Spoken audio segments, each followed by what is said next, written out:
Mirasee. And so there's this, explosion of options available to the end buyer, right? The participant in a course. And does that make things harder, right? Does that make it less attractive to get into course creation today? Or does it just mean that the market overall and the number of opportunities has grown? Hello, and welcome to Course Lab, the show that teaches creators like you how to make better online courses. I'm Danny Iny, the founder and CEO of Mirasee, and I'm here with my co-host, Abe Crystal, the co-founder of Razuku. Hey there, Danny. In each episode of Course Lab, we usually showcase a course and creator who is doing something unique with their course. But in this special mini-series, we're doing something a little bit different. Abe and I are going beyond the design of courses themselves to dive into the platforms that host them. Because building a course platform isn't just about creating some basic functionalities. It's about having a vision for where the industry is headed, and then building the technology to enable that vision. Each of the platform creators in this mini-series has a different perspective on where the industry is headed and what that means for you. Our guest today is my good friend Greg Smith, the CEO and co-founder of Thinkific. Greg, it's so good to have you here. Thank you. Really appreciate it. Thanks, Danny. Thank you, Abe. Appreciate being on the show. So tell us the backstory for the benefit of our listeners. I mean, today Thinkific is the 800-pound gorilla of the industry, and it couldn't be a nicer, friendlier gorilla. But tell us the story of how did you even get to the world of online courses, and how did that turn to the software of online courses? How did Thinkific get to where it is today? Give us that story. Yeah, it's funny because you said usually you talk to creators of courses. Well, I'm still a creator of a course. I got my start in that early days. I think it was 2005, 2006. I was teaching and tutoring the LSAT on my university campus at UBC, doing everything in person, and thought, I can help more people if I go online. And so it started with a blog and then put together a mini course. And we actually went looking for software. We didn't want to build our own software. We went looking for a platform that would do it all for us and just couldn't find anything. We looked at marketplaces. The challenge we had there was, they would own and have a lot of control over customers and data and brand and things like pricing. We looked at LMSs, but the standard LMSs at that point, especially, were very sort of corporate or university or high school kind of driven, which was different than what we wanted to do because we wanted to just put our brand on it, put it on our own site and educate people out there in the world, but do it in a way that was building a business. So that led us to build our own solution. And then as soon as we had ours going, we just saw a huge influx of other creators saying, we want to create our own courses the same way you did under our own brand and site with our own control over pricing and data and customers. And so that's the impetus behind getting started with Thinkific. And it took us a while to get there, but 2012, we started building Thinkific as the platform that gives you everything you need to take your special skill, knowledge, passion, and go build a business around delivering that to others. So trace us the path from 2012, you're this scrappy startup, to 2022. And it's it's been a 10-year journey. You've grown like crazy. You've actually grown public. You're a publicly listed and traded company, which I'd love to hear what that's been like for you as the person running the show. But it went from you to many hundreds of people working on this. Trace that journey for us. Yeah. So first 3 years, it was a really small team. I don't think we cracked even 6 people on the team in the first 2-3 years. And that's because we had some false starts. We tried some different things. It was interesting because when we got started, the idea was a single platform that lets anyone create their own courses and sell them, but do it under their own brand and on their own site. And then we tried kind of the marketplace model. We tried creating the content ourselves. We tried doing sort of bespoke solutions for bigger organizations. And eventually, after a couple of years, came full circle back to the original idea of let's help the creator, let's help the small business or the entrepreneur and build it for them. And once we started doing that, that's where things really took off. And we saw our creators' success skyrocketing. They call it product market fit, but it felt like gravity in that we went from trying to push something on the market to all of a sudden we couldn't keep up with customer demand fast enough. And that's when things took off. And so from about 2014, early 2015 on, things just took off. And so that's where we started growing and adding to the team, building out as many features and functionality as we could for our customers, figuring out how to get it in front of more people. And that just continued to snowball with a huge tidal wave of interest in this space. And I'd say even 2015, 2016, 2017, it was still sort of the early innovators, just a smaller group who really knew about the space. They knew exactly what they wanted out of it. And it wasn't really until the last couple of years I've seen it start to go more mass market of early adopters, maybe even early majority coming into the space, and more people realizing I've got something special in me I want to share with the world. I want to build a business around it, and I'm not sure how to do that. There's so many avenues. I could do sponsorship. I could sell physical goods. I could create content on social platforms. And some of those are ending up as creating learning products and delivering them. And so that's continued to grow, but it's certainly been a shift in the market in terms of the mindset and type of creator coming into the space. And so we're leaning into that. And it was last year actually that we did the IPO. So we were at a couple hundred people on the team, growing exceptionally well. Everything we do here at Thinkific is about helping the creators to build their business, and doing an IPO just seemed like the best move for us to be able to do that for the greatest number of people and help them in the biggest way possible. Awesome. So this is the part where I ask a question that you're welcome to say I don't want to talk about it, but I don't often get to chat with CEOs of public companies, and especially CEOs of public companies that I'm friends with and that I know and that I have a ton of personal respect for. And, I'm fairly familiar with Thinkific, the organization. I mean, I've been to your headquarters. I've met people who work for you. I'm quite familiar with the technology. And I've been tracking what you guys have been doing since the IPO, and it's been impressive. And I've also been tracking the share price. And the share price doesn't seem to reflect all the amazing things you guys are doing. And I'm just wondering, what's that like for you as a CEO? And you're welcome to say, let's just skip past this part. No, I'm glad you asked. I'm totally happy to talk to anything of that nature. Share price is an interesting one in that it doesn't drive business strategy. It doesn't drive our mission. It doesn't affect sort of the things we do day to day here. We come in every day energized by helping creators build businesses and get their message out. And the share price, if you actually look at it over the last year and you map it to pretty much any other tech company, it's almost the same chart. So the one thing that tells me is it's largely market forces driving it over the last 9 months. And so it's something that unfortunately we don't have as much impact on in the short term because market forces are a huge driver of it. In the long term, though, it's our ability to deliver for our customers, our creators, and give them success that drives our success as a company. And that's what will drive the long-term positive impact on the share price. We have a strange ability to impact the share price in the long term by executing against our vision, but a lack of ability to impact it in the short run. And so what it means is I try not to focus on the short run share price and just focus on the long-term vision for the company. Awesome.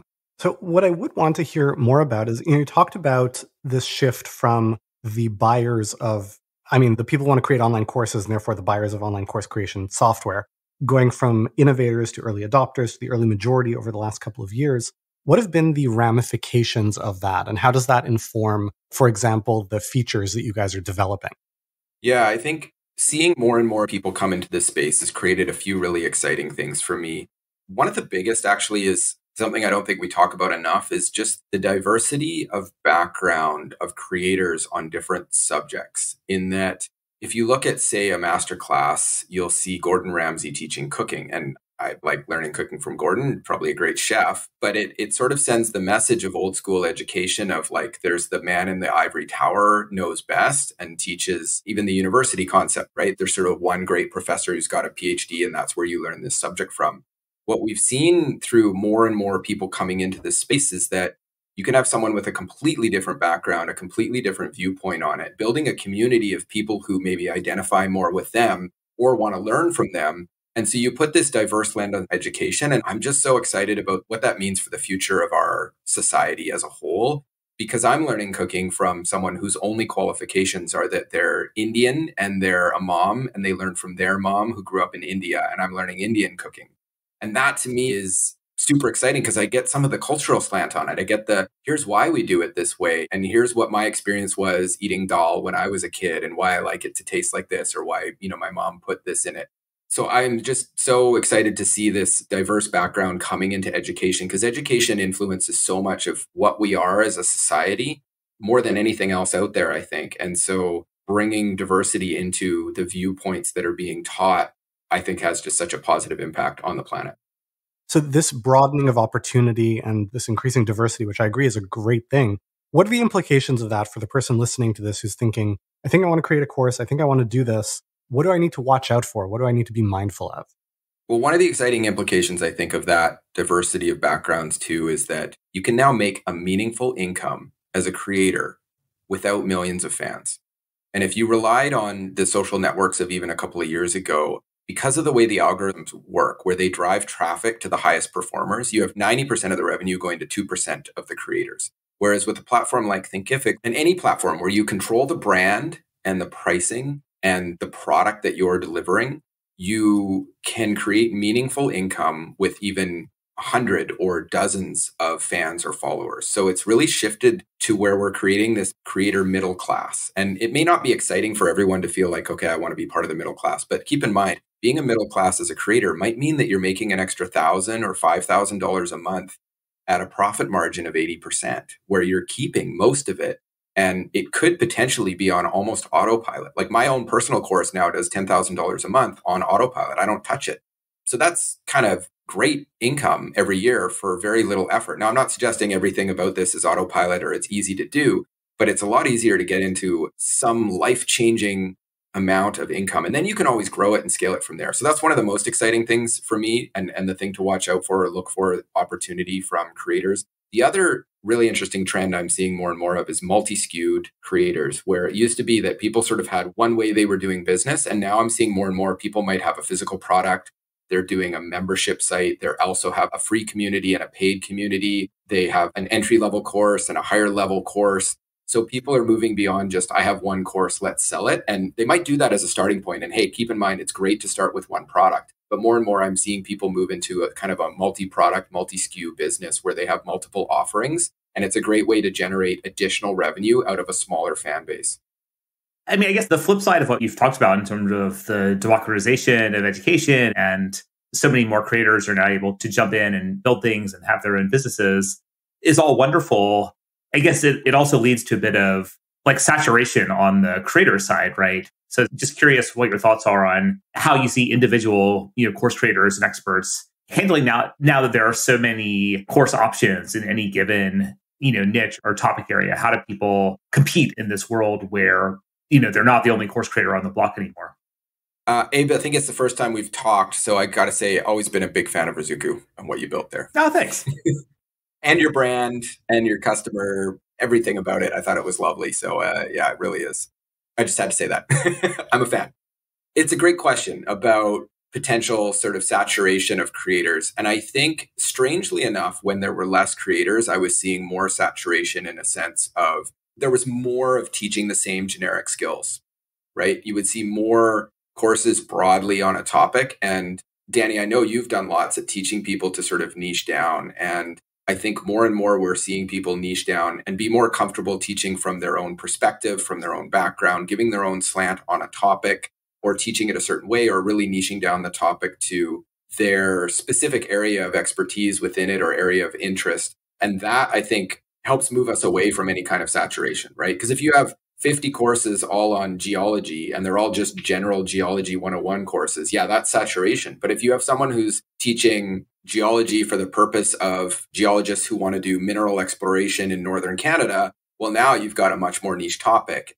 So as people start to get specific, I think they move away from that concern, because there's no shortage of communities and people out there who are interested in learning topics, as long as you're unique in what you're teaching, or at least moving in that direction of being unique, and also how you attract and speak to your audience, right? Because I see two people, say, teaching the same thing, but they come at it from different ways and they connect with different audiences. They build different communities. And so there's room for both of them to operate in a similar space. Yeah, it makes sense. I had a thought about that, which I've now lost. Niches. Yeah, niches or niches. I've gone back and forth on that. Should I do the Canadian or the American pronunciation, niche or niche? Yeah. I go back and forth. I'm not even consistent. I mean, I guess because sort of related to that challenge is, as a creator today, especially if I'm coming into making courses for the first time, I may have some expertise and background. I may even have a nice, like, well-defined niche. But, we hear from a lot of people that they don't really know where to start with finding customers for their courses, or like how to do marketing. What are you seeing, working for creators today in terms of marketing their courses and getting customers successfully? Yeah, one more growing trend, and we used to see it in Facebook groups, and their Facebook groups are still definitely a thing, but more and more I'm seeing people kind of take ownership of that community back and saying, I'm going to start by building up a community. And the cool thing there is if you build a community of even a few dozen people, now you've got a group that not only can you potentially sell content that you create to, so whether it's a course or something else, you can sell that to them, but you've got this feedback mechanism where they're kind of part of your private community that you can then talk to them and say, what do you want to learn? Or I'm trying this. Should we try this? And so what I'm seeing is people who focus on building a community and then serving them up some smaller things to get some feedback before they necessarily move into the big thing. Occasionally people know exactly what I'm going to do this big course. And there's nothing wrong with that if you're more experienced. But generally, I find doing this sort of minimum viable product, get something in front of them, get some feedback on it, and then grow it from there. Because what is it? No plan survives contact with the enemy. It's sort of like no product survives contact with the customer. You just get it in front of them, get some feedback, and then you can iterate and grow from there. So the people I see being most successful are the ones who invest in building a small community. It doesn't have to be huge, and then just immediately get something in front of them to get some feedback. Nice. Greg, I have a question around what makes for a good enough course and what makes for a great course. I mean, as any market matures, the bar for what is minimally acceptable slowly goes up. And so the bar for what makes amazing slowly goes up. So how have you seen that bar move over the last few years? And where do you see it moving to? Like, what are the table stakes for a quality course now? And what is it going to be, do you think, in the next couple years for someone to build something good enough or not just good enough to be acceptable, but good enough to really stand out and win? Yeah. And there's multiple vectors on which you can look at this problem. There is the technology, there's the sort of learning experience you're building, there's the content, and then there's sort of the engagement and experience of the student. And if we actually rewind to when I got started in courses, say 15 years ago or 17 years ago, back then it was a landing page with a PayPal button. And then when you paid, you would get a downloadable zip file often that had some PDFs and if you were lucky, some video files in it. And that was sort of the whole experience, right? Which wasn't much of an experience because people were mostly just focused on close the deal. Who cares about the content afterwards? Creating the content was a way to justify selling something for the less passionate about teaching. As we've moved forward, we moved into that phase of having course players like Thinkific had to offer and having a more video based and quizzes and doing some reading. And then it's gotten more interactive. And now we see more things around assignments. And I'd say the next phase that we've moved into now is the expectation that there's more community. And certainly through the pandemic, we saw an uplift in people wanting to not just consume content, but engage in online communities. And so that's kicked that off. And so as we go forward, I think community is going to be an important part of it, where we're engaging in and talking to other people around it. And I think a quote that I've had from even some of the communities I've joined is like, people join for the content and stay for the community. So I think having some form of community interaction around the content you're creating is more and more important. And what I'm interested to see is how we, especially as things have opened back up, how we're blending community and even in-person or more personal experiences with the online learning and the online communities. And I think there is going to be continuous mix of that as we go forward. Then the other interesting trend that I think is still, it's exciting that Apple's entering the space, but the augmented reality, virtual reality is something really interesting. And I've pushed back against it for a while because I didn't see a hardware manufacturer that I thought could make it mainstream. But now that we know Apple's entering the space, or at least we assume Apple's entering the space,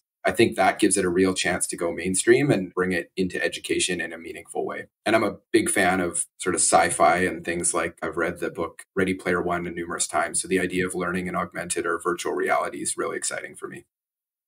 So there's this kind of an arms race that goes on between, on the one hand, the technology and the tools are constantly working to make it easier and easier and easier to do something. And on the other hand, the rising expectations of the market make it harder and harder and harder to do something. So on balance, how is that dynamic shaking out for aspiring course creators? Like, how easy versus difficult is it to create not just any course, but a great course that does well in the market, now versus how it was versus how you expect it will be? Yeah, I think we've got to the point where it's quite easy to get something up and going on the content side. And then it kind of becomes how much are you willing to invest in the quality of that content? And I don't mean perfect quality in terms of lighting and video and audio and all of that, because I think that often sends people down the path of building for perfection before they reveal it to customers. It's okay to get something out that's not perfect quality from a production standpoint, and then you can always improve it from there. But quality from a quality content and making sure that you're helping people. And that's often an iterative process because like anything, you get up, you give your first lecture, you create your first course and you put it out there and then people have questions and they don't understand. So the biggest ways I think we can invest in creating better and better courses is listening to the questions that are being asked. The mistake of those downloadable zip files of old were you got no feedback. So there was no feedback loop to improve, often because people didn't care to improve. But now that we're in a more competitive space that way, it's important to improve and you can have a bigger impact on people if you listen to them. And that's where I think things like communities, doing some group coaching, things like that, both give you easier access to start selling sooner, but also give you more immediate and continuous feedback to constantly improve your product. So I think the greatest thing you can do to make the greatest possible courses you can deliver is to listen and create feedback loops for you that whatever you're delivering, you're constantly hearing if it's good or bad or helpful or not. And you're watching what are people struggling with? Where do they need extra help? And that creates the ability not just for you to make this product better, but also to invent the next product, the next area of help. So creating listening loops is probably the best thing you can do for long-term quality of what you're delivering and the impact you have. Awesome. That was fantastic. Yeah, that was great. Thank you so much, Greg. No worries. Yeah. I had one more cool thing that it just kind of came to mind that I could share is I think the hard sell is really, it's out. The hard sell is out. The savvy creators, I think, are exploring more ways to sell a little more naturally and organically. So it still works to throw up a landing page, have the webinar and push hard to a sale. And those things do work. But I think more and more integrating some of that into learning experiences and community experiences and moving from just buy to let me bring you in and give you a taste and then talk to you and have you part of the community and then create multiple opportunities across multiple products potentially for you to decide to engage with me financially. There's something really interesting going on there with this transition to more organic selling as opposed to the more direct, heavy promotional selling. What could, if a course creator listening to this wants to apply that idea or framework to their own business and courses, any tips or suggestions? Like, what would be some good ways for people to get started with that model? I think probably the easiest way would be if you've got, say, social channels or wherever you're bringing people in from a marketing perspective, and you give them an opportunity to lightly consume things, often for free or at a lower cost. So they come in, they join a free community and they get to experience in things there. Or there's a lot of people doing the challenges where there's, for a $10, $20 fee, you're getting them through an email challenge experience. But bringing people into these light touch experience, light touch financially, but more heavy touch community and engagement wise, starts to build loyalty around you and your brand. And it means that you can then drop things into that community to sell. And so the really cool thing about that, especially on the community front, or once they're in your community, be it that your email list or your virtual community, is you're not having to do as much of the work to market when you want to sell something. Because if they're already engaged and they're already working with you, then when you put something in front of them in that community that you're hosting, the audience is already there, potentially ready to purchase, as opposed to having to spend as much on ads or push as hard on email. So creating a place for people to hang out where you can deliver things of value to them later is a great way to do that. And communities is a good way to do that kind of thing. Awesome. Thank you. Perfect. Abe, do you want to do the readout? Greg Smith is an entrepreneur, lawyer, and lifelong learner. He's the co-founder and CEO of Thinkific, and you can find out more about him and the platform discussed in today's episode at thinkific.com. Now stick around for my favorite part of the show, where Abe and I will pull out the best takeaways and share our own insights as well.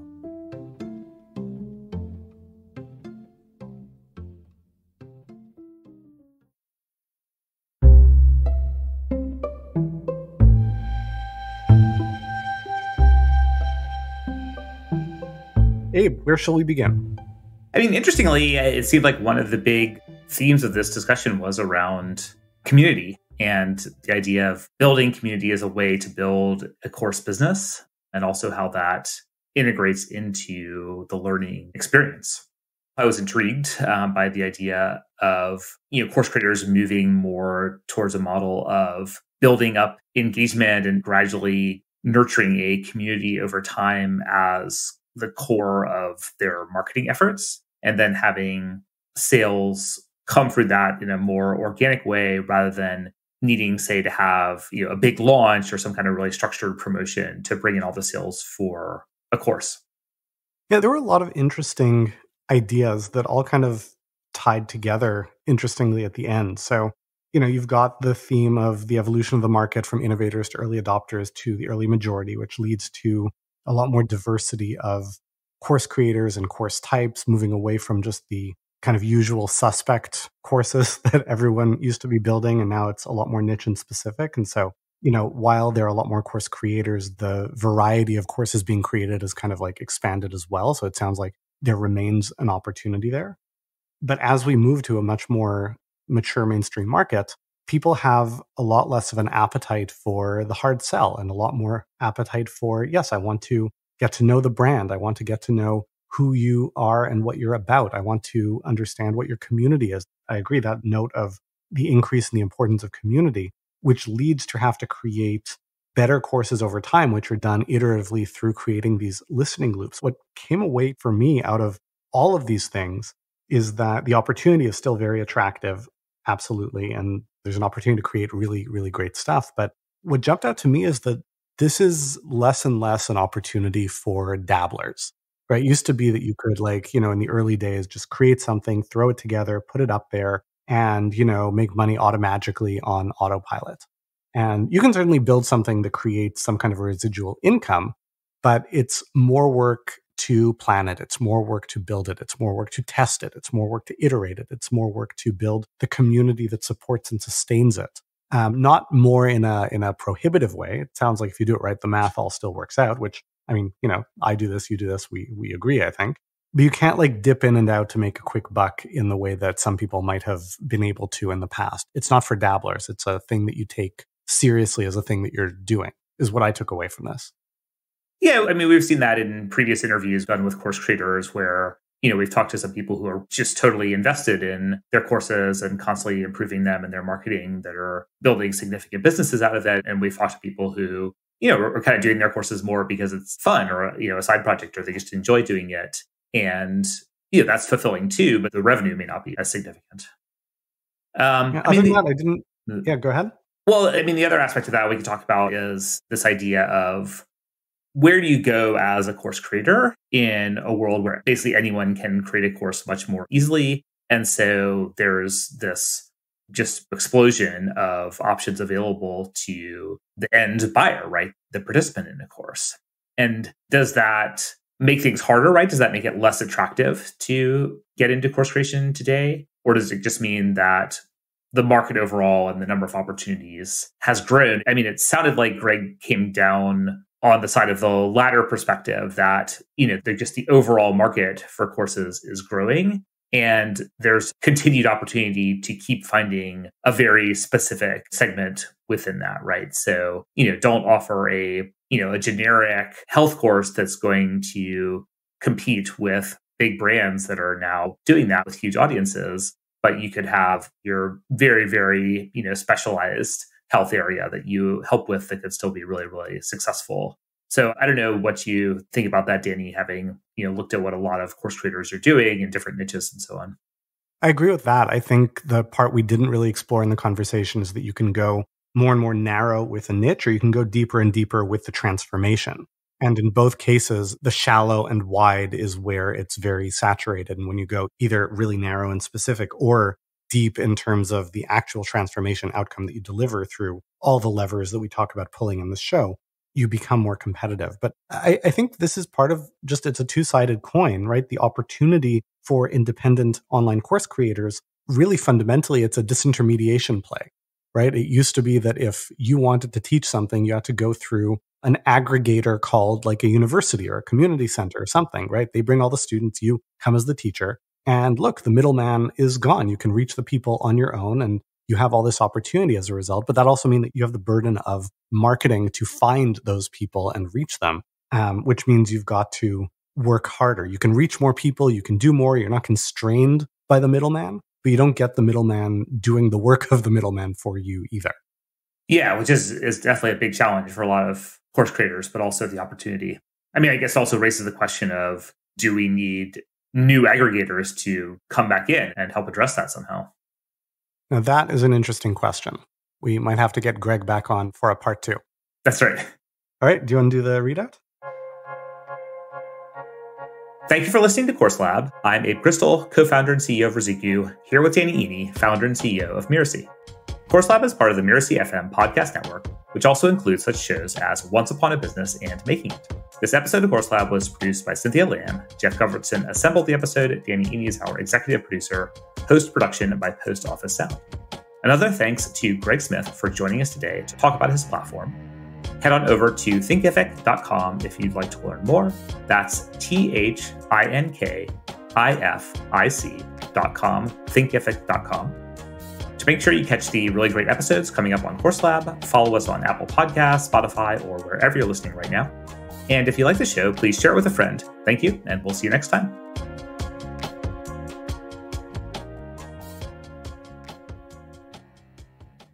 And I mean, honestly, I don't know that this is even going to make it into the final episode because I don't know that it's super relevant to people who want to create courses, but I was like, I have to ask. I'm just curious. Yeah, no, I get it. And it's totally fair if it does. I don't mind talking about any of that kind of stuff. I get asked it all the time by investors and analysts, and it's all public. So I'm happy to chat through any of that kind of stuff. Awesome.